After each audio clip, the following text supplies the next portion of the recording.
네,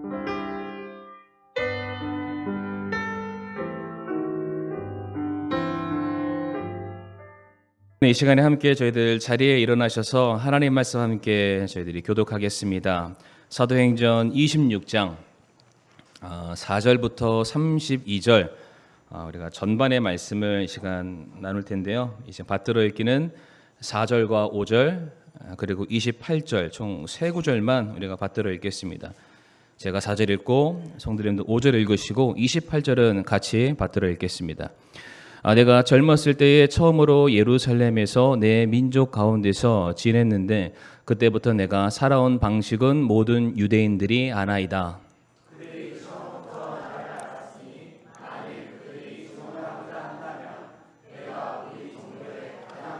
분파를 따라 바리새인으로 살았다 하리이다. 그리고 28절 말씀 같이 읽겠습니다. 시작. 그때 아그리빠가 바울에게 이르되 내가 나를 설득하여 거의 그리스도인이 되게 하는도다. 아멘. 아멘. 말씀 위해서 한 번 더 기도하시겠습니다. 고마우신 주님 감사합니다. 저희들 정말로 주님 닮은 또 주님을 따르는 참된 그리스도인으로서의 삶을 살아갈 수 있도록 하나님께서 저에게 능력으로 함께하여 주옵시고 참 지쳤을 때 저희들 위로하여 주옵시고 또한 말씀으로 깨닫게 하여 주시옵소서. 예수님의 이름으로 기도를 드리옵니다. 아멘. 오늘 본문 말씀이죠. 사도행전 26장 4절부터 32절 말씀을 통해서 그리스도인답게 사십니까? 라는 제목으로 말씀을 나누길 원하는데요. 오늘 본문의 내용은 이제 지난 시간에 사도 바울이 유대인의 왕이라고 불림받았던 아그리빠 앞에서 자신의 믿음에 대해서 변호 혹은 변증하는 그러한 내용이 되겠습니다. 오늘 본문 4절 말씀 좀 우리 화면에 띄워주시고요. 4절 말씀을 제가 다시 한번 읽게 되면은 내가 젊었을 때에 처음으로 예루살렘에서 내 민족 가운데서 지냈는데 그때부터 내가 살아온 방식은 모든 유대인들이 아나이다 라고 되어 있습니다. 우리 성도님들 가지고 계시는 연필이나 볼펜이 있으면은 아나이다 라는 그 밑에다가 밑줄을 한번 그어주시면 감사하겠습니다. 지금 바울이 이제 아그리빠한테 얘기를 하지만 실상은 자기의 말을 듣는 모든 사람들을 향해서 선언하는 메시지이기도 합니다. 그러니까 당신들이 나를 안다라고 말을 합니다. 근데 나를 아는데 어떻게 아냐면은 내가 살아온 방식을 압니다라고 말을 하고 있습니다. 그러니까 내가 어떠한 사람인지 어떻게 살아왔는지 어떠한 모습으로 가져왔는지 내가 어떻게 사회의 일원으로서 살아왔는지는 당신들이 너무 잘 아는 바예요 라고 지금 말을 하고 있습니다. 특별히 이 4절 상반부 보게 되면은 내가 젊었을 때 라고 되어 있습니다. 성도님들 원래 사도 바울의 고향은 다소입니다. 근데 지금 바울은 내가 젊었을 때 예루살렘에서 있었던 사건을 떠올려서 말을 하고 있죠. 이거는 사도 바울이 예루살렘에서 유학하던 시절을 말을 합니다. 성도님들 아마 아실 거예요. 사도 바울이 누구의 제자였죠? 물론 예수님의 제자였습니다만은 예수님을 만나서 예수님을 따르기 이전에 사도 바울은 가말리엘의 제자였습니다. 아마 기억을 하실 텐데요. 우리 성도님들이 머릿속으로 기억하고 있는 가말리엘은 어떠한 사람인가요? 똑똑한 사람. 성경에 대해서 박학다식한 박사에 준한 아마 우리가 그런 사람 정도로만 이해를 하게 됩니다. 그런데 우리가 가말리엘에 대해서 조금 알아야 될 배경이 있는데 아주 간단하게 설명을 드리도록 하겠습니다. 지금 우리가 읽고 있는 성경 시대 당시에는 이스라엘을 점령하고 다스리고 있는 나라는 로마입니다. 로마 전에 이스라엘을 점령하고 통치했던 나라가 어디인지 아시나요? 제국인데요. 그리스입니다. 그리스. 전혀 모르시는 것처럼 저를 바라보지 마세요. 바벨론, 메데 페르시아, 그리스, 로마 이런 순서대로 지나가게 되죠. 근데 로마의 경우에는 그들이 정복하지만은 그들은 정복했을 때 그들이 믿고 있는 종교, 문화, 모든 삶을 다 수용을 해 줍니다. 그런데 그리스, 그러니까 헬라 시대의 경우에는 그들이 믿고 있는 자기네들이 믿고 있는 것들을 그들에게 강요하고 개종시키려는 모습들이 있었다고 합니다. 그래서 유대인들이 당시에 팽배했던 헬레니즘의 신화를 거부하고 자신들의 종교적인 독립을 회복하기 위해서, 자유를 얻기 위해서 그들이 하나의 개혁 운동을 펼치게 되는데, 이것을 이제 좀 어려운 말로 마카비 혁명이라고 합니다. 이거 아마 들어본 분들도 계시고 안 들어본 분들도 계실 텐데요. 신약 구약과 신약 사이에 우리가 소위 말하는 이 암흑 시대, 이 중간기라고 얘기를 하는데, 그때 있었던 유대인들이 벌였던 독립운동이라고 생각하시면 전혀 틀리지가 않습니다. 그러니까 실제로 이 헬레니즘의 문화를 밀어내기 위해서 수많은 유대인들이 목숨을 희생당하게 되었고요. 결국에는 그들이 끝까지 투쟁함으로 말미암아 짧은 기간이지만은 자유를 얻게 되고요. 그 기간 동안에 성전을 정화하게 되고 유대인의 정체성을 나름 확보하게 됩니다. 그런데 이 마카비 혁명을 주도하는 데 있어서 주요한 세력이 있습니다. 아무나 하는 건 아니죠. 어떠한 주된 세력이 있는데 그 세력의 이름이 하시딤이라고 합니다. 기억하시진 않아도 되고요. 마카비 혁명을 주도한 게 하시딤이다. 하시딤은 경건주의자라는 뜻이에요. 자, 그런데 이 하시딤이 이제 헬레니즘으로부터 독립하고 나서 본격적으로 자신들의 세력을 구축하기 시작하는데, 그 하시딤에서 나온 게 바리새파예요. 지금 충분히 이해가 되시죠? 근데 이 바리새파도, 이게 바리새파를 유지하는데 커다란 두 기둥이 있습니다. 그러니까 우리나라도 정치를 보게 되면은 보수와 진보가 있는 것처럼 바리새파에도 그것을 버티는 두 기둥이 있는데, 하나는 삼마이 학파고요, 하나는 힐렐 학파입니다. 이거 설명 길지 않으니까 잘 따라오셔야 됩니다. 삼마이 학파, 힐렐 학파 두 학파가 있는데, 삼마이는 잊어버리셔도 되고요.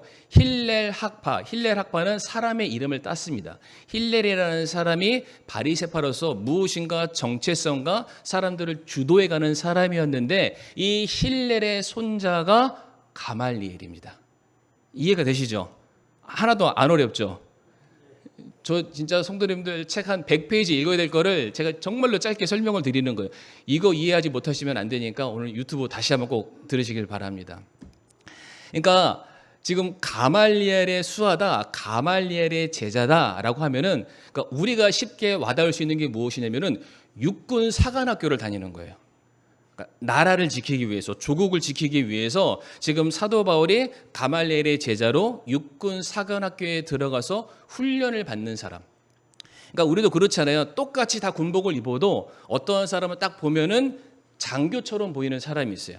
어떠한 사람은 아무리 말쑥하게 잘 입고 다려도 일반 사병처럼 보이는 사람들이 있습니다. 그러니까 오늘 4절 말씀에서 사도 바울이 뭐라고 말하냐면, 모든 유대인들이 나를 안다라고 말하는 것은, 내가 젊은 시절 가말리엘의 제자로서 살아갔을 때에 이 나라와 이 민족을 지키기 위해서 마치 독립투사와 같이 무엇인가를 배우고 무엇인가를 위해서 열심히 투쟁하고 싸웠던 그 모습을 당신들이 압니다라고 말하는 거예요.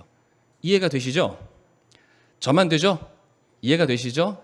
예, 그렇기 때문에 지금 사도 바울이 말하는 게 뭐냐면, 내 삶으로 내가 어떠한 사람인지를 나는 당신에게 이미 입증했다, 나는 증명된 사람이다라고 말하는 게 4절 말씀입니다.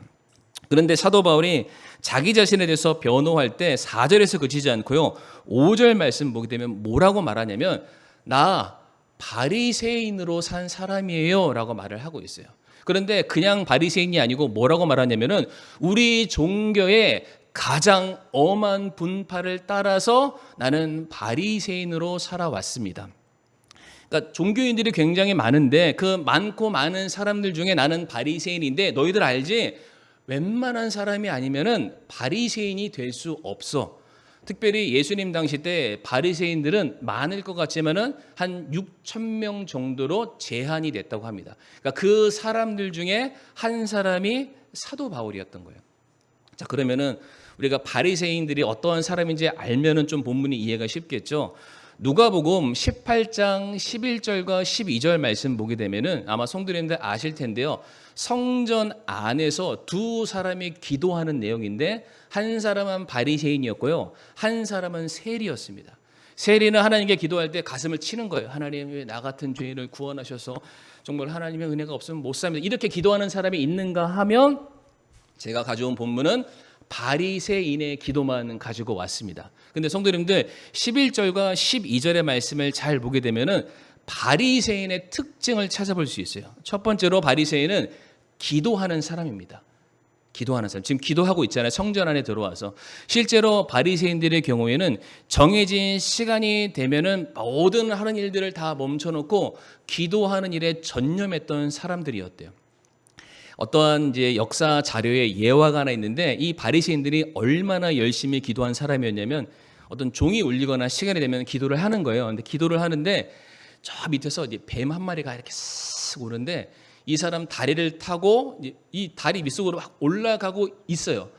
우리 같았으면은 길길이 날뛰죠. 어머나 하면서 막 도망갈 텐데 그 뱀이 타고 올라오고 있는데도 자기가 하고 있는 기도를 중단하지 않았다라는 정도의 어떤 이야기가 전해지는 그런 정도라고 합니다. 그리고 이 말씀 12절 말씀 보게 되면은 바리새인이 스스로를 뭐라고 고백하냐면 나는 일주일에 2번 금식합니다라고 말을 해요. 바리새인의 특징은 금식하는 사람들이에요. 성경에 금식이 나와 있죠. 그런데 성경에서는 금식이 나와 있지만 성경이 말하는 금식은 몇 번 해야 된다, 어떻게 해야 된다, 몇 날을 해야 된다 이런 말은 없습니다. 우리가 구약 성경이나 신약 성경을 잘 보게 되면은 금식하라라고는 나와 있는데 금식의 대전제가 무엇이냐면은 민족적인 회개가 필요할 때 혹은 전쟁을 앞두고서 우리나라의 모든 운명을 정말로 오늘 내일 풍전등화 같은 상황이 되었을 때에 어차피 이 전쟁에서 지면은 나는 죽은 목숨이나 마찬가지잖아요. 그러니까 하나님 이미 저는 죽은 사람입니다. 그런데 하나님께서 이 나라의 운명을 책임져 주시지 않는다면 오늘 죽으나 내일 죽으나 무슨 차이가 있겠어요. 하나님 그러한 간절함으로 우리의 모든 것을 아버지께 내어드리니까 도와주세요. 그러한 차원에서 금식하라라고는 되어 있습니다. 그런데 여기에서 바리새인들은 한 발 더 앞으로 나아가서 그런 금식을 체계화시켰습니다. 일주일에 2번 해야 된다. 언제 해야 된다. 오히려 이들은 금식을 통해서 자기 부인의 자리로 가는 것이 아니라 내가 일주일에 2번 금식했고 며칠 금식했고 몇 번 금식했으니까 내가 너보다 믿음이 더 나은 사람이야 라는 잘못된 종교적인 열심을 갖고 있는 사람들이 또한 바리새인이었습니다. 그리고 이 세 번째로 보게 되면 뭐라고 되어 있죠? 12절 하반부에 내 모든 소유의 11조를 드립니다 라고 말합니다.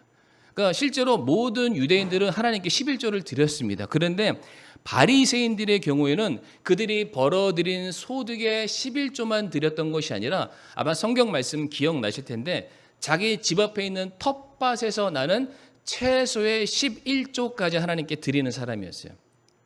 그러니까 내게 무엇인가 조그마한 거라도 하나라도 생기면 그것을 쪼개서 드리는 사람이 바리새인이었는데 이렇게 보면은 정말로 물질적인 욕심이 없는 사람처럼 보이잖아요. 그런데 절대로 그렇지 않습니다. 바리새인들은 종교 특권자로서 나라에서 백성들이 바치는 세금의 일부를 받는 사람들입니다. 그러니까 생각해 보세요. 내가 무엇인가 잘하는 것처럼 사람들한테 보여주면은 그 사람들이 원래 바쳐야 될 11조 이외에 플러스 알파를 더 11조를 하겠죠. 그러면 그게 누구한테 돌아옵니까? 자기 주머니로 들어오는 거예요. 그러니까 종교적인 열심을 가장해서 사람들의 고혈을 빨아먹는 자들이 바리새인이기도 했습니다. 그리고 여기에는 안 나와 있지만 이제 유대 전승을 보게 되면 바리새인들이 어떠한 사람이었냐면은 철저하게 안식일을 지키는 사람들이었다고 합니다. 그래서 얼마나 안식일을 철저하게 지키냐면은 자기의 머릿속에 내가 오늘 이런 일들을 해야지라고 생각했다는 것 자체로 하나님께 회개하는 사람들이었습니다. 안식일 날 원래 일하면 안 되잖아요. 나중에 성도님들 이스라엘 가시게 되면 안식일 날 호텔에서 주무시는 분들은 고생하십니다. 왜냐하면 내가 만약에 14층에서 좀 자고 있잖아요. 층층마다 모든 엘리베이터가 서도록 되어 있어요. 왜냐? 안식일 날은 엘리베이터 버튼 누르는 것도 일하는 거래요. 체감이 안 오시죠? 이 가정주부가 밥을 만들어야 되는데 브루스타죠. 이게 버너, 가스레인지에 불 켜는 것도 일하는 거예요. 모르세요 지금. 제가 아무리 설명드려도 어쨌든 모든 것들을 금하는데 내가 그런 생각을 했다고, 내가 그런 꿈을 꿨다고, 하나님 제가 꿈속에서 마저도 일을 했습니다. 용서해 주세요. 이렇게 회개하는 사람이 누구였다고요? 바리새인들이었어요. 근데 물론 겉으로 드러나 보이는 형식적인 종교적인 모습은 존재합니다. 그러나 분명한 사실은 그들은 하나님께 자신의 모든 삶을 바쳐드리는 경건주의자들로서 어떻게 해서든 그렇게 살아가려고 애쓰는 사람들이었어요. 중요한 건 사도 바울이 뭐라고 말하죠? 내가 우리 종교의 가장 엄한 분파를 따라서 바리새인처럼 살았다라고 말하고 있습니다. 그러니까 제가 앞에서 설명드렸던 모든 것들을 사도 바울은 그렇게 살았다 안 살았다? 살았습니다. 자, 성도님들 가슴에 손을 한번 얹어 보시고요. 나는 바리새인보다 잘 살고 있다. 아니다. 아무리 생각해봐도 내가 바리새인의 신발에 끈도 매기가 힘들다. 정말로 저희들은 은혜 없이는 못 사는 사람들이죠. 지금 사도 바울의 삶을 보게 되면 그가 살아왔던 모든 삶은 그의 모습을 본 모든 사람들이 인정했다라는 겁니다.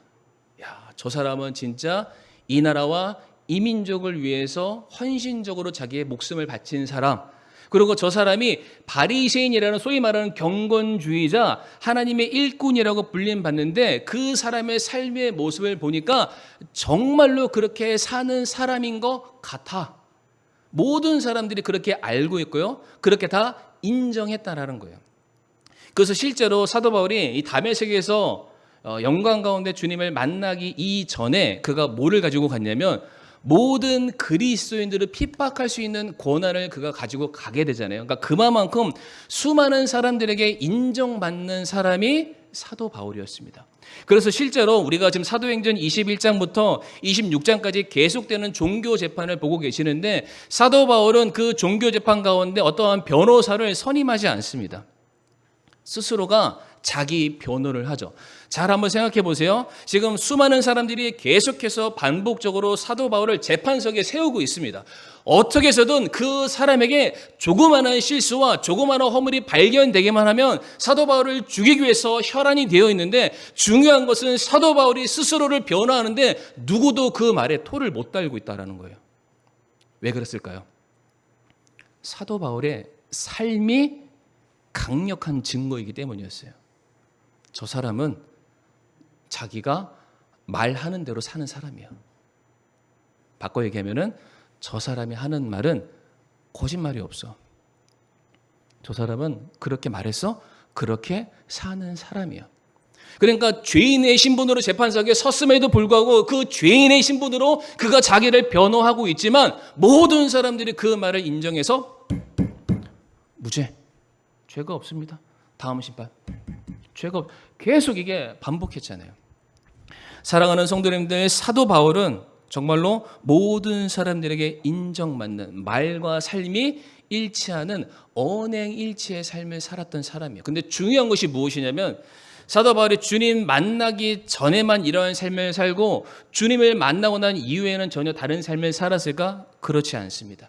주님 만나고 난 이후에도 언행일치의 삶을 살게 되는데 사도행전 20장 18절 말씀 한번 띄워주시고 우리 성도님들 읽어주시겠습니다. 시작.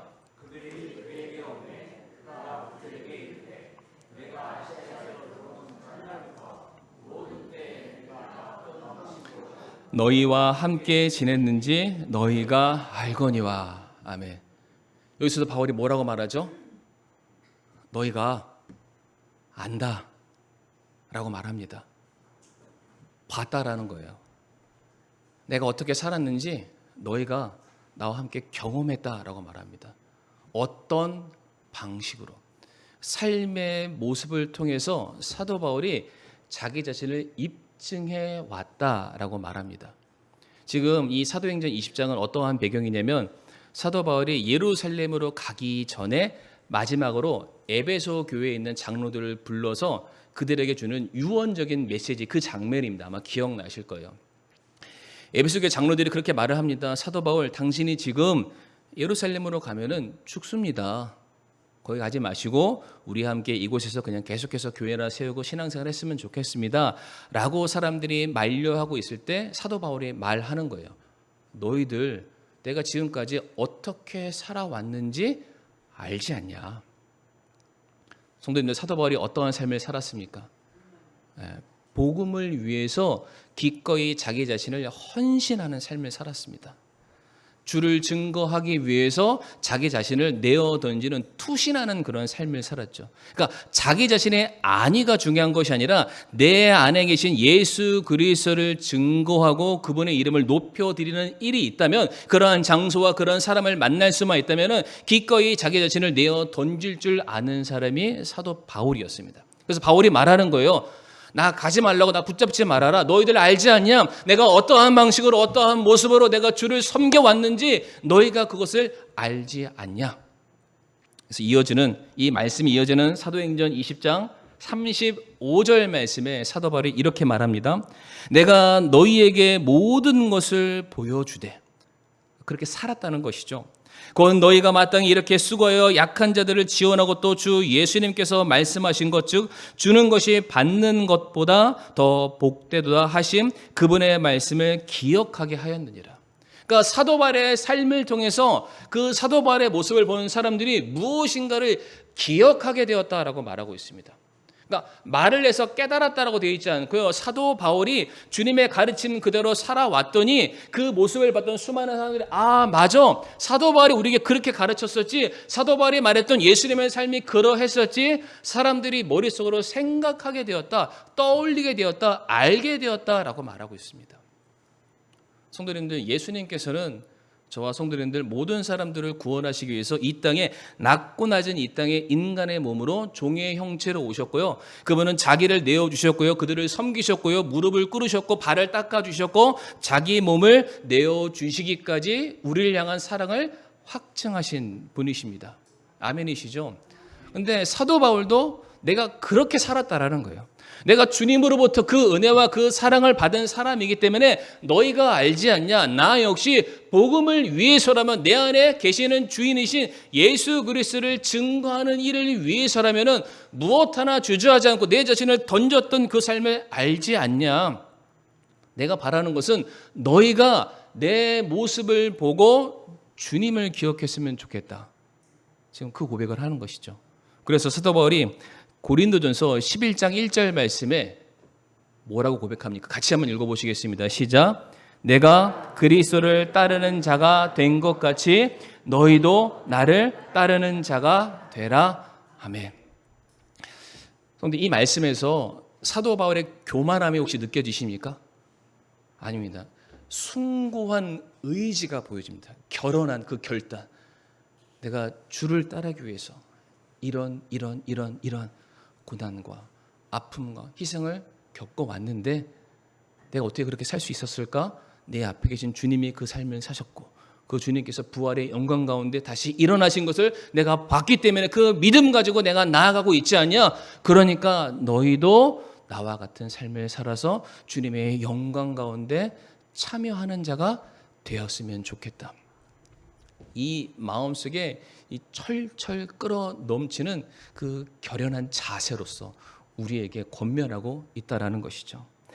사랑하는 성도님들, 이 본문의 말씀이 우리에게 주는 굉장히 중요한 메시지가 있다라고 저는 그렇게 생각하는데, 하나님께서는 어떠한 사람을 쓰실까요? 하나님께서는 어떠한 사람을 사용하실까요? 남보다 뛰어난 스펙일까요? 대단한 학력일까요? 아니면 수려한 언변과 어떤 돈이 많은 사람, 권력이 많은 사람, 아는 사람이 많은 사람, 하나님께서는 그런 사람을 쓰기를 원하셨을까요? 만약에 하나님이 그런 사람을 들어 사용하기를 원하셨다면 사도 바울이 아니라 사도 바울의 스승이었던 가말리엘 같은 사람을 들어서 쓰는 게 더 맞습니다. 그런데 하나님께서 바울을 쓰신 이유는 딱 하나밖에 없습니다. 하나님과 사람 앞에서 무엇 하나 숨기거나 감추는 것이 없는 투명한 삶, 그 안에 계신 그리스도를 온전하게 드러내는 삶을 사는 사람이 바로 바울이었기 때문에 하나님께서 그를 들어 쓰시는 거예요. 끊임없이 무엇인가를 감추고 숨기는 그런 불투명한 삶을 사는 그런 사람이 아니라 정말로 내 안에 계신 예수 그리스도를 무엇이나 더하거나 무엇이거나 빼는 것이 아니라 오롯이 내 안에 계신 분을 드러내고 선포하고 그분의 모습을 닮아가기 위해서 오늘도 투쟁하는 듯한 삶을 살아가고 있는 사도 바울을 주님께서는 자기의 일꾼으로 쓸 수밖에 없었다라는 것이죠. 사랑하는 성도님들, 바울만 이러한 삶을 산 게 아니라 예수님도 자신의 모든 삶을 통해서 말씀대로의 삶을 사셨던 위대하신 분이십니다. 요한복음 1장 38절과 39절 말씀 보게 되면 화면에 띄워주시고 설명을 드리겠습니다. 침례 요한의 제자들이 예수님이 오셨다라는 소문을 듣습니다. 그 침례 요한의 제자들은 침례 요한을 통해서 오실 메시아에 대해서 계속해서 들었는데 스승한테 들었던 이야기에서 그치는 것이 아니라 진짜로 메시아가 오셨다는 소문이 들리기 시작하는 거예요. 그러니까 그들이 그 즉시 2명의 제자가 예수님께 찾아갑니다. 그래서 묻는 거예요. 라비어, 선생이라는 뜻입니다. 혹시 당신이 그분이십니까? 우리 스승이 말하던 오신다고 말씀하신 메시아가 맞습니까? 라고 말하자 예수님께서 그들에게 뭐라고 말씀하시죠? 제가 영어로 얘기할 수 있습니다. Come and see. 와서 보라. 뭐라고요? 와서 보라는 거예요. 설명하지 않겠다. 그냥 보면 안다. 실제로 동일한 말씀이 마태복음 11장에도 기록되어 있는데 주님께서 침례 요한의 제자들에게 뭐라고 말하냐면 지금 저는 자가 일어나고 눈먼 자가 눈을 뜨고 아픈 자 병든 자가 회복되는 이 모습을 봐라. 그러면 너희가 내가 누구인지 알 것이다.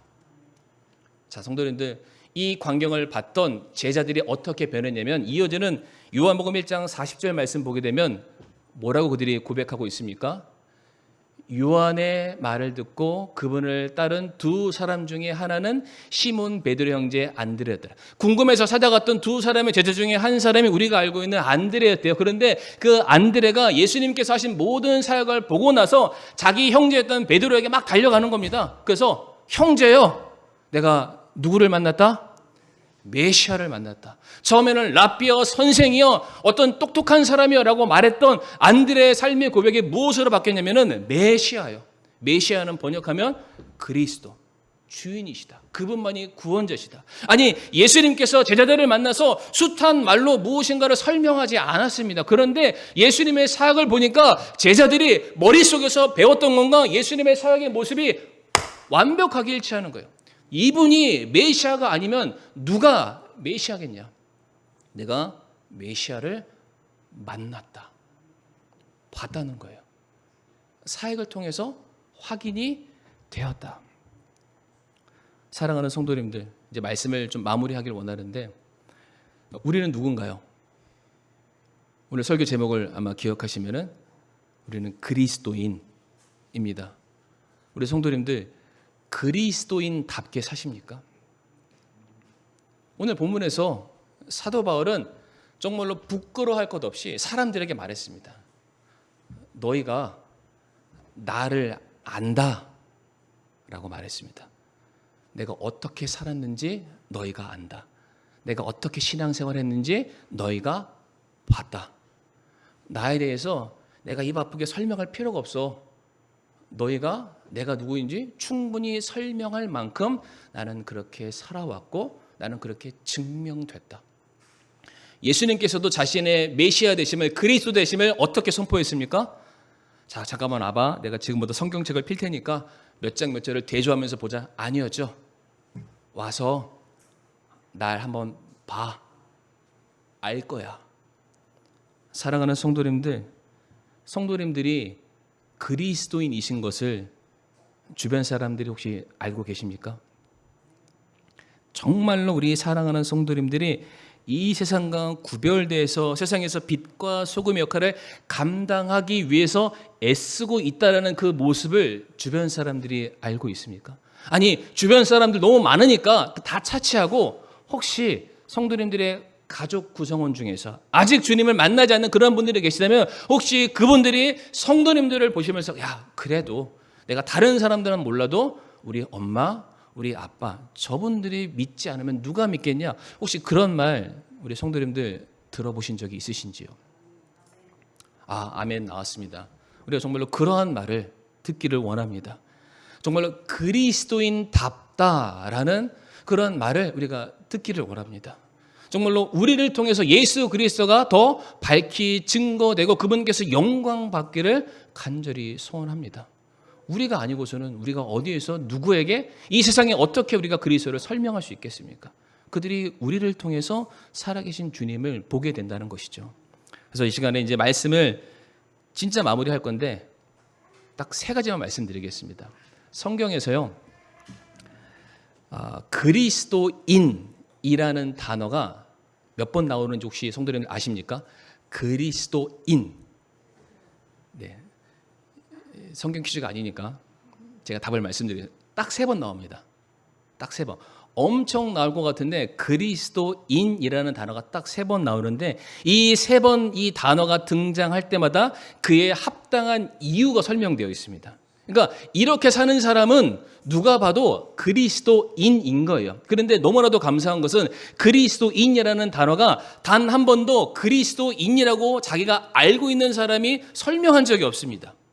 그렇게 사는 사람을 세상이 보고 그리스도인이네라고 말했다라는 데 있죠. 그러니까 우리가 어떻게 살고 있는지가 내가 그리스도인답게 사는가 아닌가를 알 수 있는 지표 3개만 말씀드리고 말씀을 마칠 텐데, 첫 번째로 등장하는 그리스도인이라는 단어가 사도행전 11장 26절 말씀에 나와 있습니다. 그를 만남에 안디옥으로 그를 데려오니라. 그들이 만 1년 동안 그 교회와 함께 모이며 많은 사람들을 가르쳤는데 제자들이 안디옥에서 처음으로 뭐로 불렸습니까? 그리스도인이라 불리니라. 3가지 특징을 볼 수 있습니다. 하나는 교회에 모입니다. 그리스도인들은요, 교회에 모이죠. 교회의 주인이 누구이시기 때문에? 예수 그리스도이시기 때문에, 그분이 내 머리이시기 때문에, 그분이 내 상관이시기 때문에, 그분이 내 생명과도 같은 분이시기 때문에 그분을 만나기 위해서 세상의 모든 사람들과의 관계와 약속보다 더 중요한 주님이 계시는 교회에 모이는 특징을 가지고 있다. 또 하나, 가르침을 받습니다. 내가 그동안 세상의 논리와 가치와 지식을 중요하게 여겼던 사람이라면 내 삶의 가치 기준이 바뀌었으니까 내가 이제 주님을 알아야 되잖아요. 그러니까 그분의 말씀을 배웠다. 가르쳐 주었던 것을 배웠다. 근데 여기서 더 중요한 것은 그리스도인의 특징은 무엇이냐면은 제자로서 살아갑니다. 그러니까 주일날 교회에 왔다고 그리스도인이 아닌 거예요. 말씀 몇 구절 들었다고 그리스도인이 아니라, 분명한 것은 세상 사람들이 우리를 바라보면서 너희가 그리스도인이다라고 했는데, 아니 세상 사람들이 교회 안으로 들어오지 않는 이상 우리가 그리스도인인 걸 어떻게 알겠어요? 우리가 모여서 듣는 말씀을 세상에서 살아가려고 애를 쓴 그 모습을 보니까, 아, 저 사람들이 예수를 따르는 사람들 아닐까? 그리스도인 아닐까? 라고 말을 들었다라는 거죠. 그리고 두 번째 나와 있는 그리스도인의 성경 구절, 오늘 본문에 나와 있습니다. 사도행전 26장 28절 말씀 같이 한번 읽어보실까요? 시작. 그때 아그리빠가 바울에게 이르되 내가 나를 설득하여 거의 그리스도인이 되게 하는도다 하매. 그리스도인은 어떠한 사람일까요? 설득하는 사람입니다. 설득하는 사람. 내가 너무 믿잖아요. 내가 너무 확신하잖아요. 내가 그것만 믿음으로 말미암아 소망 가지고 살아가고 있잖아요. 내게 너무 좋은 게 있는 거예요. 성도님들 맛있는 집 가면은 내 사랑하는 가족, 친구 막 사주고 싶죠. 막 전화하잖아요. 오늘 진짜 맛있는 거 먹었는데 여기 꼭 한번 가자. 이게 설득이에요. 뭐 설득이라고 어려운 게 아닙니다. 내가 믿고 확신하는 거 그냥 옆에 있는 사람과 나누고 싶은 거예요. 공유하고 싶은 거예요. 모르는 사람한테 알려주고 싶은 그 마음, 이 마음을 억누르는 것이 아니라, 내가 진짜 좋은 거 가지고 있는데 한번 볼래? 아니 내가 하는 것만 볼래? 이런 식으로 가까이 가는 것, 전도하는 것. 그랬더니 이 아그리빠가 바울에게 뭐라고 말했죠? 네가 나를 거의 그리스도인 되게 만들었다. 이게 성도님들 긍정적인 메시지가 아닌 거 아시죠? 네가 나를 너처럼 예수쟁이 만들려고 했다. 뭘 말할까요? 우리가 적어도 예수님 한번 믿으면 사람들한테 무슨 얘기 한번 들어봐야 돼요? 저 예수쟁이. 저 예수쟁이. 예수 말고는 아무것도 모르는 바보 천치. 혹시 물론 듣기 좋은 말은 아니죠. 그러나 우리가 세상에서 우리들의 모든 것들이 판결받는 게 아니잖아요. 세상에서는 수치와 모욕의 이름일 수 있지만 딱 천국 올라갔을 때 그 모든 것들이 결과값이 확 바뀝니다. 야, 네가 예수쟁이였어? 네가 내 모습처럼 살려고 애썼어? 잘하였다. 충성된 나의 종아. 이런 칭찬을 우리가 받아야 되지 않겠습니까? 마지막으로 베드로전서 4장 16절에 마지막으로 그리스도인이 나옵니다.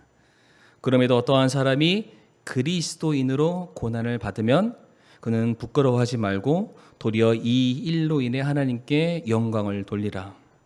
그리스도인은 고난을 감내하는 사람입니다. 고난을 감내. 어떠한 고난을 말할까? 원래는 이 베드로전서 이 4장 말씀만 놓고서도 한 설교가 나오는데 이 16절의 말씀은 이 앞에 있는 말씀이 전제되었기 때문에 16절이 나오는데요. 베드로전서 4장 7절부터 10절까지 말씀 한번 띄워주시기 바랍니다. 이제 다 됐습니다. 앞에 있는 말씀, 네. 오직 모든 것의 끝이 가까이 왔으니, 그러니까 세상의 끝이 갈수록 우리 믿음을 지키기가 참 어렵다라고 주님이 말씀하시고 성경은 반복해서 우리에게 그렇게 가르치고 있습니다. 그러나 세상이 끝난다고 모든 것이 끝나는 것이 아니라 그 끝나는 날 주님께서 오시기 때문에 그 소망, 부활과 재림과 주님의 나라에 오심을 소망하는 성도들은 기꺼이 모든 것들을, 고난을 감내하는 삶을 살 수밖에 없다. 그래서 그 고난을 감내하는 모습이 무엇으로 드러나냐면요, 기도하고 있냐, 받은 사랑으로 옆에 있는 성도들을 섬기고 있냐, 대접하기에 인색하지 않냐, 그리고 주님께서 무엇이 됐든지 간에 크고 작은 것 내게 은사로 다양한 능력으로 풍성한 것을 주셨는데 그것으로 내가 잘 섬기고 있는가. 이러한 기준 하나하나가 결국에는 우리를 무엇답게 만듭니까? 그리스도인답게 만들어 간다. 물론 성도님들 오해하지 마세요. 이거 했다고 그리스도인이 되는 건 아니에요. 그러나 우리가 그리스도인, 주님께 속한 자가 되었기 때문에 그 그리스도인이라는 이름에 합당한 삶을 살기 위해서 우리는 이와 같은 삶을 살아갈 수밖에 없습니다. 동의하시죠? 아멘이시죠? 말씀을 마무리하면서요, 오늘 어떠한 성도님이, 오늘 누가 이 죄악 많은 시대에 예수님을 대신해서 그리스도인으로서 살아가시길 작정하시겠습니까? 오늘 어떠한 성도님들이, 오늘 누가 정말로 이 죄악 많은 세상 가운데 여전히 모이기를 힘쓰고 말씀에 창념하고 복음을 증거하며 내가 사랑하는 사람들을 말씀으로 설득해 나아가며 그들에게 천국의 소망을 전파하고 그들을 위해서 기도하고 그들을 위해서 눈물을 흘리고 그들을 사랑으로 섬기며 그들을 대접하는 일을 위해서 누가 헌신하시겠습니까? 이렇게 사는 삶이 성경이 우리에게 말하는 바, 그게 그리스도인이다 라고 말씀하십니다.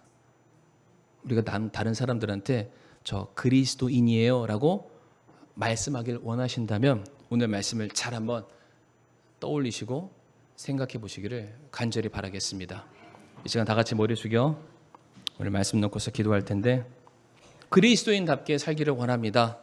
그렇게 기도하도록 하겠습니다.